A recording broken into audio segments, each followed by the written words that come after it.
this fight obviously went very quickly. It went largely according to your expectations, but I got to take you back to the beginning, right? I'm seeing them cutting tape off your foot. You absorb a groin strike 7 seconds in, so start a little bit hairy there, Chan. Yeah. So I broke my toe when I fought Chael Sonnen years ago, and ever since then, every day at practice, I tape my toe just to ensure that it doesn't pop out again. Every once in a while, the toe is totally fine, but every once in a while, if I pivot on it too hard, it sends the most excruciating pain up my body, and I just never want to compete without my toe taped again. So hopefully the proper people hear me, and I don't run into this issue again.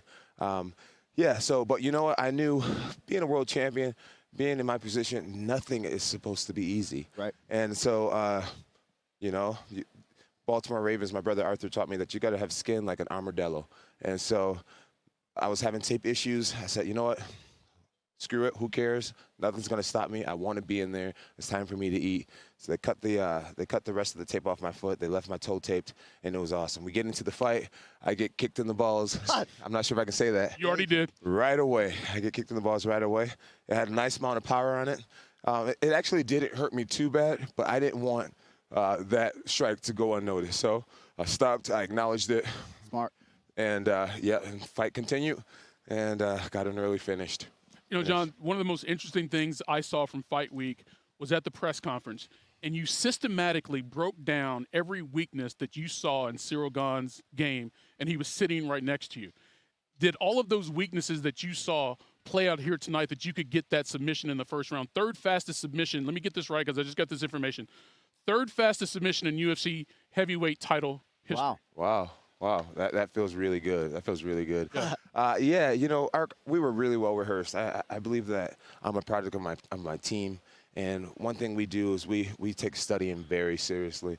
I'm not sure if Ciryl Gane landed a clean strike on me or not, but we were ready defensively for every one of his strikes, and it just felt so amazing. I'm so happy. I got a little distracted because now I'm seeing some highlights. Yeah, you want to watch it? Yeah, we all want to see it again. I can't wait. I can't wait to see it. You know, when you're in there, you're obviously thinking incredibly clear, but you're in this flow state. So it's hard for me to recall everything that actually happened in the fight. Right. I can't wait to go home and watch it tonight. You are a consummate student of the game. I don't know how much of the noise that's out there pre-fight you actually hear, right? But there were a lot of people who suggested that Ciryl Gane was the toughest matchup for you, making your heavyweight debut tougher than Ngannou or Stipe. You didn't necessarily see it that way. No, I didn't see it that way. I knew that Ciryl was the most incomplete fighter out of all the fighters. I believe that he is the fastest, when it comes to his striking, his footwork. But surprisingly, he didn't use his footwork. He stayed right in the pocket with me. I'm excited. I'm really excited to fight Stipe Miocic. Yeah. There has never been a fight that means more to me than beating Stipe Miocic. I don't think I've ever fought a GOAT, and people consider him the greatest heavyweight of all time. None of my past champions that I've beat were considered GOATs. So this GOAT versus GOAT, it means the world to me. I'm going to look a lot better in my next fight. I'm going to be lean and mean. I'm going to be fast. I'm going to be well-rehearsed. And I've been training for Stipe for a long time already. And so we're just going to pick up our old notes. We're going to re-refine them. And I'm going to finish Stipe Miocic. I don't come to win. I come to dominate Stipe Miocic. And that's exactly what I am going to do. Well, breaking news, your finish here tonight against Ciryl Gane, performance of the night. So extra $50K for you. Congratulations on that. No way. Yep. You know what? This is what I'm going to do with that $50K. Okay. I have a care project organization. Yeah. It gives directly back to people, men and women and children in Albuquerque, New Mexico. Every ounce of that money is going to go right back into the city of Albuquerque, New Mexico. That's awesome. So thank you guys. That's awesome. This may not have been a comeback in the words of LL Cool J, but it had been 3 years since you had been here. Yeah. And some things did happen during those 3 years off. You were training to move up to heavyweight, which you said was your plan. You gave up the title at 205. You had run-ins with the police, including here in Las Vegas. And there were some fans, Bones, that were starting to doubt not when you would come back, but if you would come back at all. Now that you are here, you can quiet those critics. You now have made history as the eighth fighter ever to win titles in 2 different divisions. How much appreciation do you have for this, considering what's happened since the last time you fought? Yeah, we all have our past, and thank God that he's making me the man that I am today. Me and my family are better than we ever have been. And I just thank God so much for him using me to let other people see that none of us are perfect, and that despite your downfalls, that the sky is the limit for those who don't give up, for those who know how to get down on their knees and pray.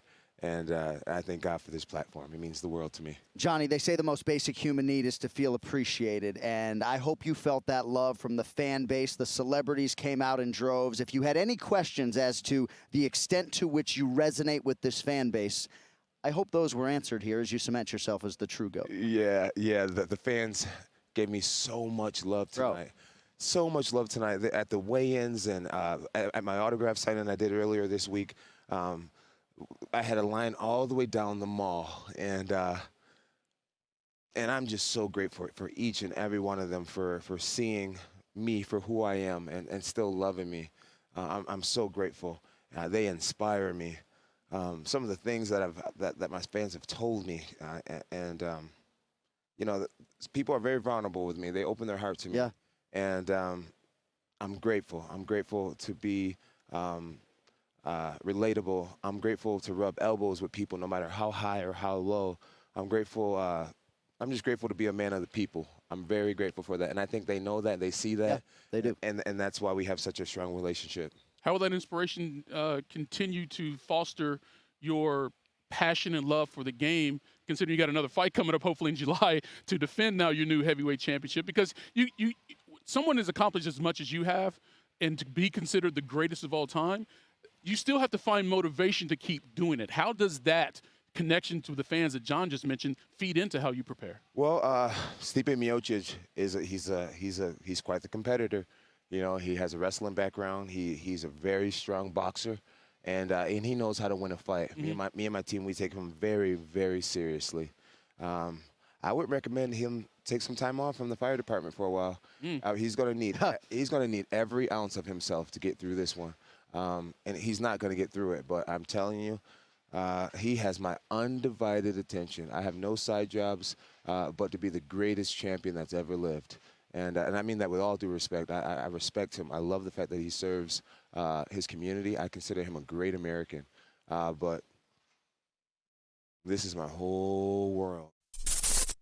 Thanks for watching ESPN on YouTube. For live streaming, sports, and premium content, subscribe to ESPN+.